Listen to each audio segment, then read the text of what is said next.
Yeah. Got some Pharaoh Sanders. I don't know if you ever heard of him. More jazz. And I got some Russian electronic What is that music. on, dude? Is that on reel to reel? Yep.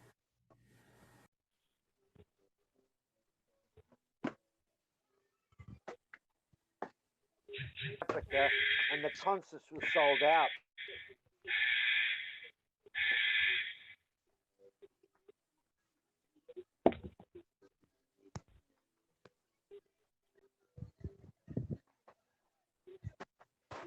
Got some Ella Fitzgerald too.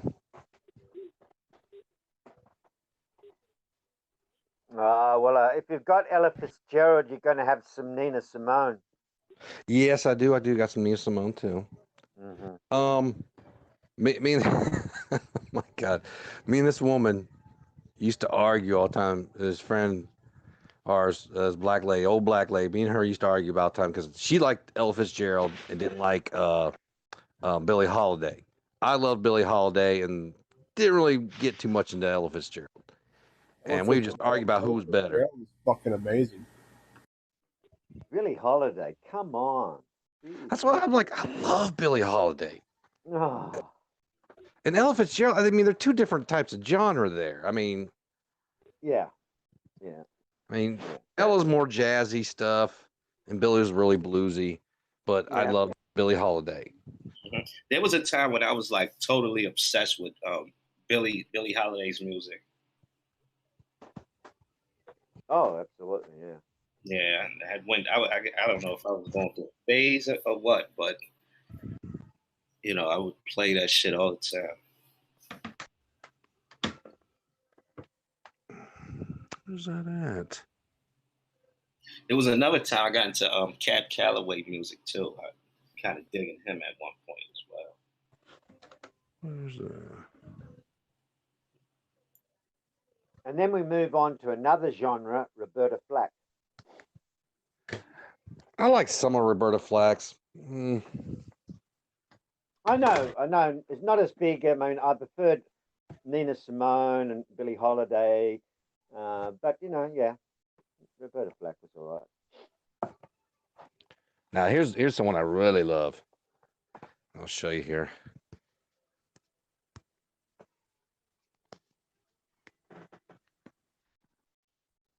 You see that one? That's more when Harlem was alive. That's his genre. Yeah. This is actually this old here. This is on 78. Yeah. These are on 78. Yeah. That's when Harlem was a young boy. He was listening to that stuff. He was a young boy. I got Tuxedo Junction.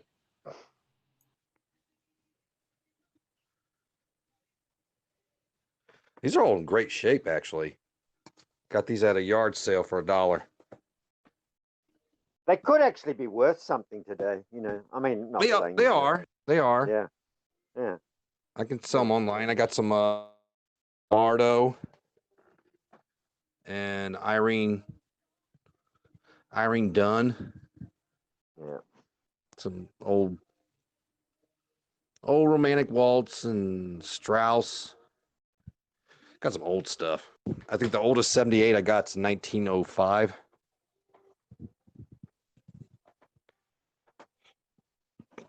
I don't play it much. It don't sound very good.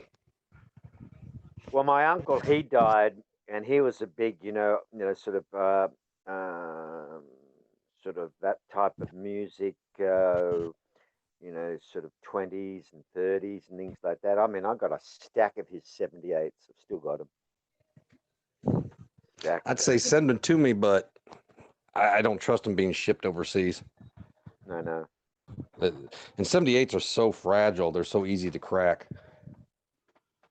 They're heavier, but they're easy to crack. They're heavy, they're thicker, but yeah, they don't have that flexibility. There's no flexibility. No, they don't. None. Yeah, the old shellac records are they're durable as long as you don't try to flex them or drop them. Yeah.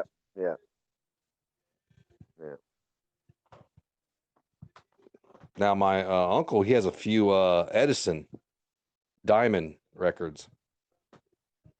Those are even thicker. Those things Never about heard almost. of that. Never heard of that. Okay, so you had Victrola came out and Edison, he decided to come up with his records to where, okay, a regular record goes, the needle goes left and right, vibrates left and right. Mm-hmm. Edison decided, I'm going to do it totally different, where it's just going to be hills and valleys. So the needle goes up and down. Oh, So the up and down would be your left and right and stuff. right. And to have an up and down, you had to make the record thicker. Of course, yeah. So this record is probably about almost a third of an inch thick. About, I don't know, how would that translate? About almost 18 millimeters thick. I mean, it's a thick record. Yeah. It was heavy duty. But you had to have the Edison record player to play it. It wouldn't play on anything else.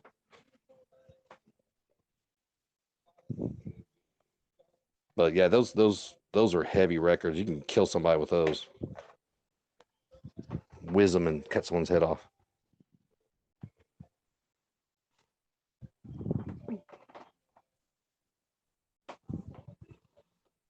And then got these 78 extended plays. They're like, oh my God. So that must have been a different type of needle as well. Yes, Yeah. totally different. Everything was different. The whole pick, everything was totally different design. It was all proprietary. At least with Victrola, all the other companies started coming out with their own record players and stuff, which were pretty much similar. You know, I mean, you had Victrola, you had the Granadas and the Columbias and what's a Pathos, and everybody and their brother ended up making them for a while. So was that needle sort of semi-like, you know, when you had those, I'll just use the word record player, but it wasn't, and you had to wind it up and it had that big, tulip horn thing? Yeah, you got the the pickup. What was it called? A gramophone or something? Yeah, you had gramophone or phonograph player. And the needle on those probably about the size of a pretty thick sewing needle. I know they're big, neat. They were big, weren't they? Those motherfuckers. Yeah. Well, they had to. The grooves are very wide. Yeah. And that's what with the 78s, because they're going 78 RPMs really fast, and the grooves are wide enough. You didn't have to worry about wear too much, as long as you change the needle out. Yep. And the sound quality was amazing, because I didn't realize how good the sound quality was till a few years ago when I got my first one from a garage sale. Got the whole Victrola and everything for like $19. Guy said, "Oh, I can't get it to work." So I took it home, started messing with it, figured out how to get it to work, and now it's worth about $250 if I sold it. Yeah. Well, when you die, your kids will be they'll be checking out on you somewhere. How much money? Oh, how much money? I told them not to waste the money on my burial. Just, throw me in the backyard, cover some dirt on me. I'll be good.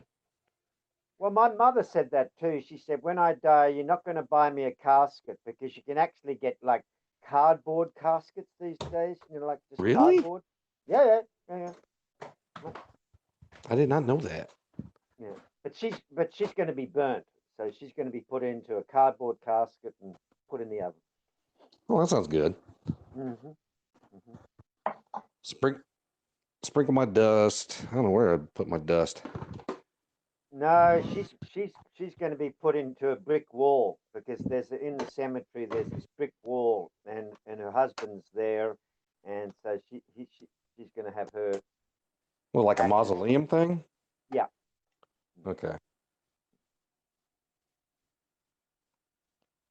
See, when I die, I want my ashes to be spread over the mountains in the Himalayas. So that's going to be really a challenge. So someone's got to go up to Nepal and throw the ashes in Mount Annapurna. Mount Annapurna, they got to do it. Yeah, my grandpa always told me he wanted to be buried upside down, so when people come see me, he can kiss his ass. He was a mean old man. Oh, he sounds like it. When he died, I didn't believe he died, really. My grandma told me, it's like, okay, who lost the bet? Because I know the devil and God were playing, and it's like, rock, paper, scissors, one more time. See, isn't that good when somebody does that and you can still have a joke about it? Hang on, who won the bet? You know, it's not. Hey, you can't say that. That's Grandpa. Oh, he's a fucking cunt. I mean, he was a grumpy old man, but he was not one of these, like, you know. One thing he told me when I was a kid, he said, "There's no need to be racist. There's so much to hate on an individual basis." Yeah. And he says there's plenty to hate out there. And he hated a lot of people. Yeah. Now, if he was rude to you, I mean, you come to the house and he's being rude to you and stuff, he liked you. Now, if he didn't like you, he wouldn't talk to you. He'd go in the other room. He'd actually leave the room and sit out in the kitchen somewhere. And he used to do that to my aunt all the time. She'd come over, he'd go leave the room. Boop. Wouldn't even talk to her. Actually, I like that type of person, you know, that if he likes you, he just gives you a bit of a hard time. And that's like, I have no problem with that. That's why I was like, I mean, gives you be around him most of the time as a child, you get used to it and get that thick skin. So when people sit there and joke with you or stuff, you don't get upset about it. Yeah. Yeah. And so I was like, I don't know. And as long as you weren't rude to him, but you could actually give it back to him, and he wouldn't mind that. Yeah. Oh yeah. When I started getting back at him later on in my teenage years, he'd just look at me and go and snicker a little bit and just go back to doing what he was doing. Yeah. Yeah. Like, you got one. I'll let you have that one. Yeah. You're learning, son. You're learning the game.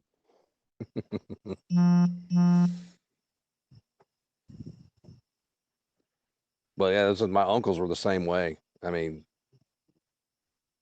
they just be rude all the time to each other. Yeah.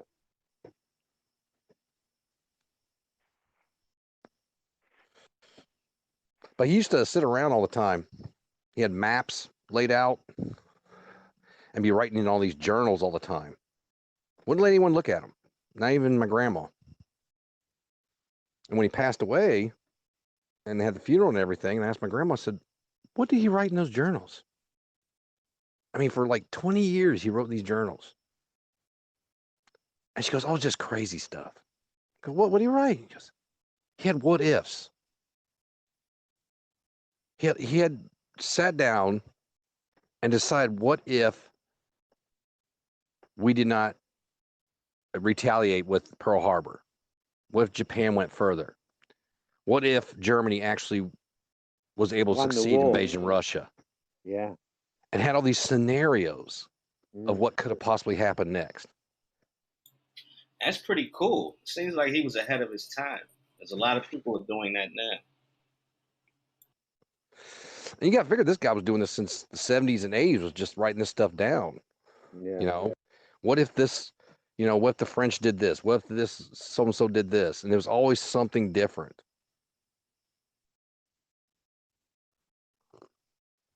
Well, I mean, just keep it on a little micro thing.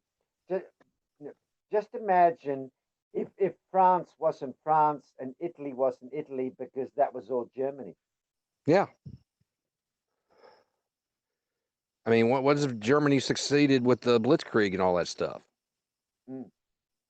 Germany took over England.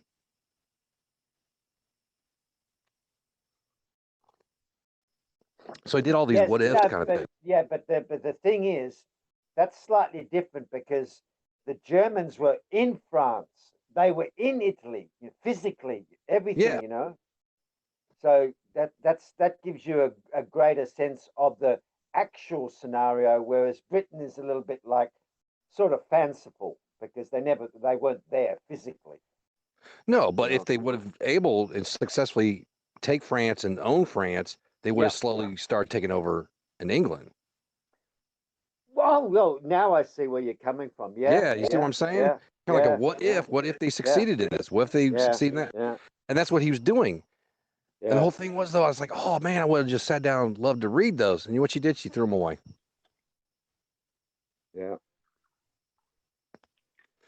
I said, you don't understand that stuff was like always kind of a weird concept. It's like, what if things were done just slightly differently? How much would that change history? But that's right, because as Perry said, it's only been sort of probably the last maybe 20 years or something that people started thinking that way. But he Yeah. was doing that, Yeah, he was a very smart person. I mean, I could sit down with him and talk politics, talk science, talk everything, and he was very intellectual. I mean, he's a very smart person. Yeah. The only thing was he just couldn't stand people. Mm. I mean, he had friends that would come over. Not too many. Yeah. But you got to figure they must have been a certain status with him to where he would even want them to come over and talk to him. I mean, Mm.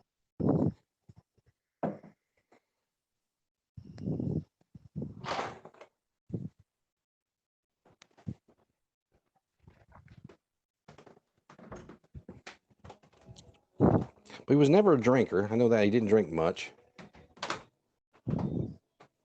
But he was a heavy smoker. Oh my God, he smoked the non-filter cigarettes. Yeah.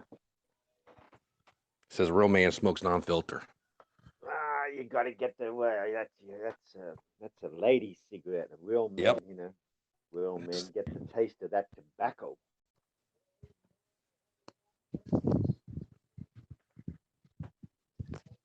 His only weakness was sugar. He loved stupid sweet stuff. So he'd have all these little like Debbie cakes and stuff laying around that I couldn't touch. Mm. When you're like a little kid, you're like, I want a cake. Can I give a Twinkie? No. You can talk shit to me, but you're not going to take my sugar. It's like a little kid going, hey, can I have a Twinkie? No. Mine. You little shit. For that, you're going to sit down and watch Lawrence Welk show with me. God damn.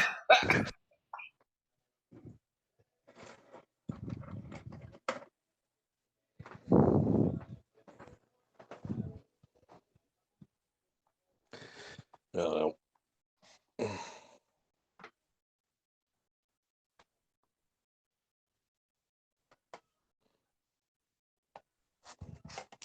But my wife, she always picks on me. She goes, I've become more like him. I don't like a lot of people.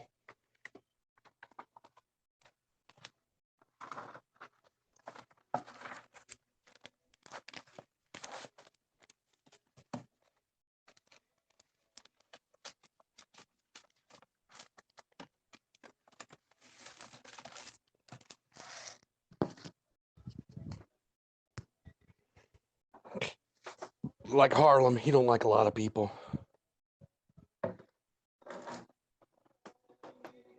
Yeah, I'm grumpy. I mean, if you sit back and think, how many friends? I mean, if you got pretty much the closest friends you got, you can count on one hand. Pretty much keep to yourself. Yeah, that's what I do nowadays. You have to. Got too many stupid people out there doing things. Shoot, I had friends that I thought were close friends. Then they started doing stupid shit in their life, and I was like, nah, we're done. When I was a kid, I loved my friends. I love my.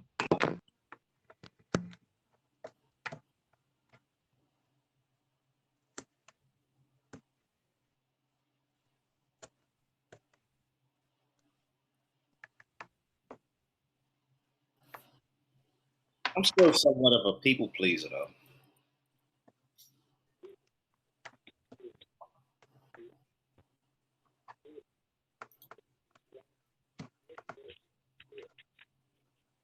I was never big on pleasing people. I think I stopped doing that when I started finding out you can't please everybody. There's just certain people that just don't like you because they just don't like you. Yeah, that's true. I mean, you can be the nicest person in the world, and this person just like just don't like you. Yeah, that upsets me.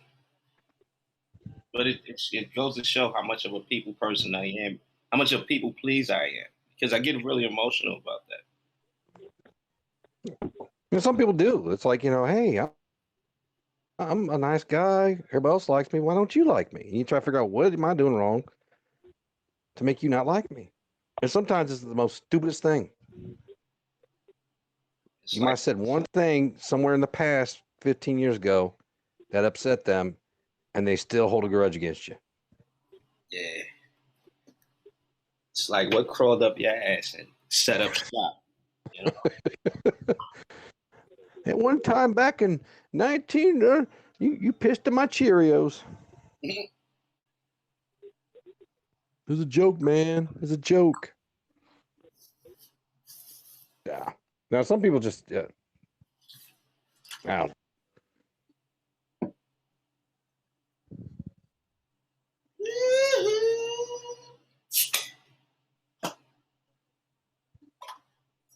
bye bye love, hello loneliness.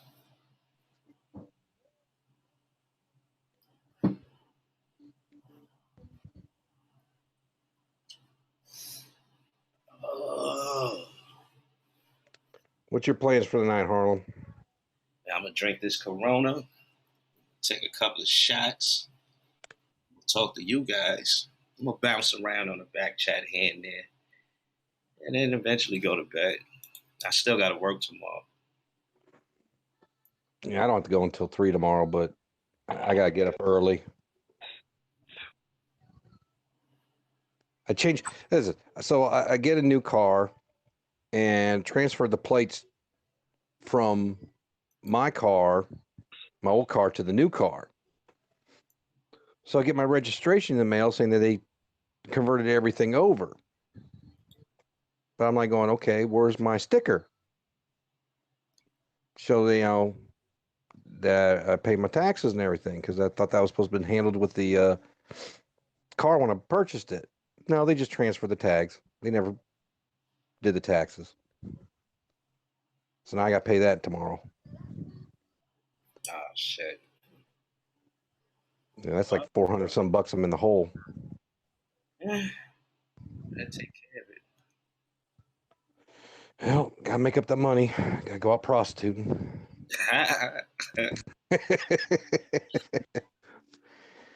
Back to gigoloing. They said a pimp can't pimp unless he done pimp and gonna be able to pimp himself.